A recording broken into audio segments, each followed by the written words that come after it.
வணக்கம் நண்பர்களே. அட்சய திருதியை வழிபாடு பற்றி பார்க்கலாம். அட்சய என்றால் வளர்வது, குறைவில்லாதது என்று பொருளாகும். இந்த நாளில் செய்கின்ற காரியங்கள் எதுவாக இருந்தாலும் வெற்றி பெறும் என்பதுடன் வாழ்வின் வளர்ச்சிக்கு வழிகாட்டும் தினமாகவும் இந்த அட்சய திருதியை திகழ்கின்றது. சித்திரை மாதம் அமாவாசைக்கு பிறகு வரக்கூடிய திருதியை தினத்தன்று எந்த பொருள் வாங்கினாலும் நல்லது என்பதால் உப்பு வாங்கினாலும் கூட நல்ல பலன்கள் கிடைக்கும். பிரம்மதேவர் உலகை படைத்தது அட்சய திருதியை தினம் என்பது குறிப்பிடத்தக்கது. அட்சய திருதியை நாளில்தான் அன்னபூரணி அவதரித்தாள் என்று காசி ஸ்தல புராணம் கூறுகிறது. சதுர் யுகம் எனப்படும் 4 யுகங்களில் கிருத யுகம் பிறந்தது ஒரு அட்சய திருதியை தினத்தன்று தான் என்று வேதங்கள் கூறுகின்றன.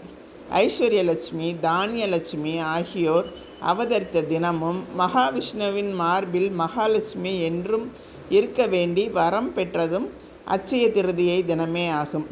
இமயமலையில் உற்பத்தியாகி வருகின்ற கங்கை நதி பூமியை முதலில் தொட்டது ஒரு அட்சய திருதியை தினத்தன்று தான் என்று கூறப்படுகிறது.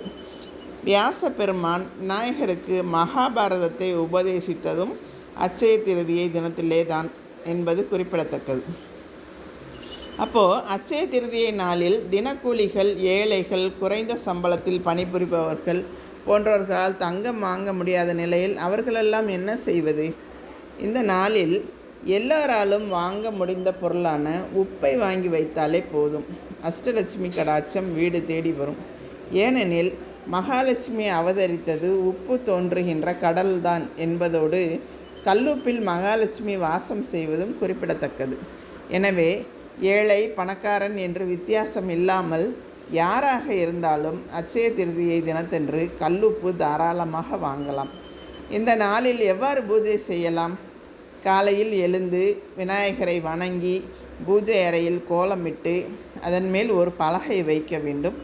பின்னர் அதில் வாழை இலை விரித்து பச்சரிசி பரப்பி அதன் மேல் ஒரு சொம்பில் நீர் நிரப்பி மாவிலை வைத்து மஞ்சள் தடவிய தேங்காயை கலசமாக கருதி வழிபட வேண்டும். கலசத்திற்கு பூ, பொட்டு வைத்து குத்துவிளக்கேற்றி வழிபட வேண்டும். அதைத் தொடர்ந்து மகாலட்சுமி, குபேரன் மந்திரங்களை படிப்பது நல்லது. அட்சய திருதியை நாளில் வீட்டுக்கு தேவையான மஞ்சள், உப்பு, பலசரக்கு பொருட்களை வாங்குவது சிறப்பு. அந்த நாளில் அன்னதானம் அளித்திட செல்வம் பெருகும். ஆடை தானம் செய்திட ஆரோக்கியம் அதிகரிக்கும். குடை, விசிறி, காலணி போன்றவற்றை தானமாக வழங்கினால் இன்பமயமான வாழ்வு உண்டாகும்.